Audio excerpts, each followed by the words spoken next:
শারদ উৎসব প্রায় দোরগোড়ায়। এই শারদ উৎসবকে কেন্দ্র করে চারিদিকে এখন চলছে বাঙালির শ্রেষ্ঠ পার্বণ দুর্গোৎসবের প্রস্তুতি। কিন্তু এই পুজো প্রস্তুতিকে বাধা হয়ে দাঁড়িয়েছে প্রকৃতি। রাজ্যের বিভিন্ন জায়গায় বৃষ্টির কারণে ব্যাঘাত ঘটছে পুজো প্রস্তুতি। কুমারঘাটের বিভিন্ন ক্লাবে ইতিমধ্যে শুরু হয়েছে মণ্ডপ সজ্জা থেকে প্রতিমা নির্মাণ সহ আনুষঙ্গিক বিভিন্ন কাজ। কিন্তু গত কয়েকদিন ধরে প্রকৃতির অনুকূলে না থাকায় কাজ করতে বেশ ব্যাক পেতে হচ্ছে শ্রমিক থেকে পুজো উদ্যোক্তা প্রত্যেককেই। শ্রমিকরা জানালেন, বৃষ্টির কারণে মণ্ডপের বাইরে কাজ করা সম্ভব হচ্ছে না। কখনো কখনো বৃষ্টি ভিজেই কাজ করতে হচ্ছে শ্রমিকদের। কিন্তু তারপরেও উদ্বোধনের আগে নির্ধারিত সময়ের মধ্যে কাজ শেষ করতে পারবে কিনা এই নিয়ে চিন্তা শ্রমিকরা। টানা 4 থেকে 5 দিন ধরে আসছে এমন অবস্থা। পুজোর বাজারে বরুণ দেবতার এমন কুদৃষ্টিতে সিঁদুরে মেঘ দেখছেন ব্যবসায়ী থেকে শুরু করে পুজোর উদ্যোক্তা সকলেই। আমরা সুভাষ সঙ্গে কাজ করছি, কিন্তু বৃষ্টির জন্য খুবই সমস্যা হচ্ছে।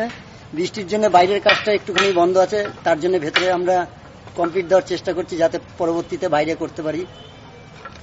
বৃষ্টিটার জন্য আমাদের বাইরের ওপরের কাজও কিছুটা বাকি আছে, আটকে রয়েছে। চেষ্টা করব খুবই করে যাতে টাইম মতো আমাদের কমপ্লিটটা হয় উদ্বোধনের আগে। যেদিন থেকে এখানে প্রথম কাজ শুরু করি সেদিন থেকে কন্টিনিউ বৃষ্টি ছিল। ইদানিং এই 4-5 দিন ধরে কন্টিনিউ হয়ে যাচ্ছে বৃষ্টি, কোনো সময় বন্ধ নেই, কি দিন কি রাত। এর জন্য আমরা রাত জেগে রাত 1টা-1:30টা পর্যন্ত কাজ করছি। তাও আমরা নবদ্বীপ থেকে আসছি কাজ করতে এখানে চিত্তরঞ্জন ক্লাবে।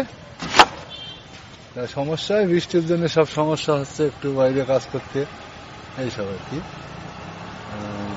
ওই বৃষ্টি ফাঁকে ফাঁকে করছি আর কি। আর ভিতরে ওই সব বাটামের কাজ টাজ করছি, থিমের কাজ হচ্ছে, তো ওই সব জিনিসগুলো ভিতরে বসে বানাচ্ছি। এখন বৃষ্টি নেই, তাও পড়ছে, তাও কাজ করছি। এখন বৃষ্টি এই সমস্যা 4-5 দিন ধরে।